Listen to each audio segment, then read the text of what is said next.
Chapter 24. Jesus went out from the temple and was going on his way. His disciples came to him to show him the buildings of the temple. But he answered them, "You see all of these things, don't you? Most certainly I tell you, there will not be left here one stone on another that will not be thrown down." As he sat on the Mount of Olives, the disciples came to him privately, saying, "Tell us, when will these things be? What is the sign of your coming and of the end of the age?" Jesus answered them, "Be careful that no one leads you astray.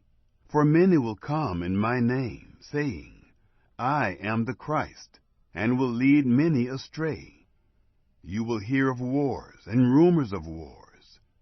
See that you aren't troubled, for all this must happen, but the end is not yet. For nation will rise against nation, and kingdom against kingdom. And there will be famines, plagues, and earthquakes in various places. But all these things are the beginning of birth pains. Then they will deliver you up to oppression, and will kill you.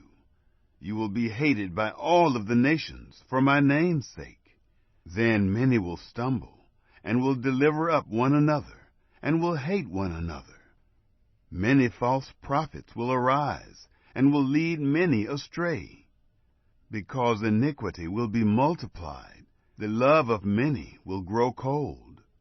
But he who endures to the end will be saved. This good news of the kingdom will be preached in the whole world for a testimony to all the nations, and then the end will come. When, therefore, you see the abomination of desolation, which was spoken of through Daniel the prophet, standing in the holy place, let the reader understand. Then let those who are in Judea flee to the mountains. Let him who is on the housetop not go down to take out the things that are in his house. Let him who is in the field not return back to get his clothes. But woe to those who are with child, and to nursing mothers in those days. Pray that your flight will not be in the winter, nor on a Sabbath, for then there will be great suffering, such as has not been from the beginning of the world until now, no, nor ever will be. Unless those days had been shortened, no flesh would have been saved. But for the sake of the chosen ones, those days will be shortened. Then, if any man tells you, 'Behold, here is the Christ,' or 'There,' don't believe it. For there will arise false Christs and false prophets, and they will show great signs and wonders, so as to lead astray, if possible, even the chosen ones. Behold, I have told you beforehand. If therefore they tell you, 'Behold, he is in the wilderness,' don't go out. Or, 'Behold, he is in the inner rooms,' don't believe it. For as the lightning flashes from the east, and is seen even to the west, so will the coming of the Son of Man be. For wherever the carcass is, that is where the vultures gather together. But immediately after the suffering of those days, the sun will be darkened, the moon will not give its light, the stars will fall from the sky, and the powers of the heavens will be shaken. And then the sign of the Son of Man will appear in the sky. Then all the tribes of the earth will mourn, and they will see the Son of Man coming on the clouds of the sky with power and great glory.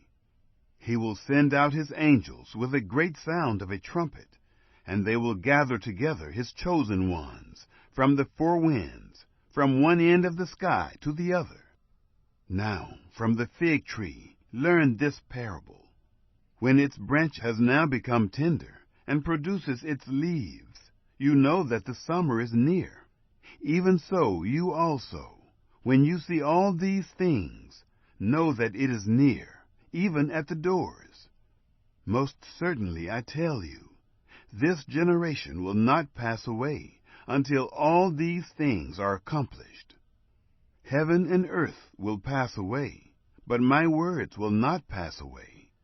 But no one knows of that day and hour, not even the angels of heaven, but my Father only. As the days of Noah were, so will the coming of the Son of Man be. For as in those days which were before the flood, they were eating and drinking, marrying and giving in marriage, until the day that Noah entered into the ship. And they didn't know until the flood came and took them all away. So will the coming of the Son of Man be. Then 2 men will be in the field. One will be taken, and one will be left. 2 women will be grinding at the mill. One will be taken, and one will be left. Watch, therefore, for you don't know in what hour your Lord comes.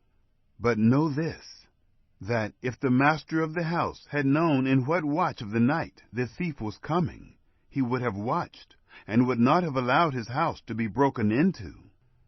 Therefore also be ready, for in an hour that you don't expect, the Son of Man will come. Who then is the faithful and wise servant, whom his Lord has set over his household, to give them their food in due season? Blessed is that servant whom his Lord finds doing so when he comes. Most certainly I tell you that he will set him over all that he has. But if that evil servant should say in his heart, My Lord is delaying his coming, and begins to beat his fellow servants, and eat and drink with the drunkards, the Lord of that servant will come in a day when he doesn't expect it, and in an hour when he doesn't know it, and will cut him in pieces, and appoint his portion with the hypocrites. That is where the weeping and grinding of teeth will be.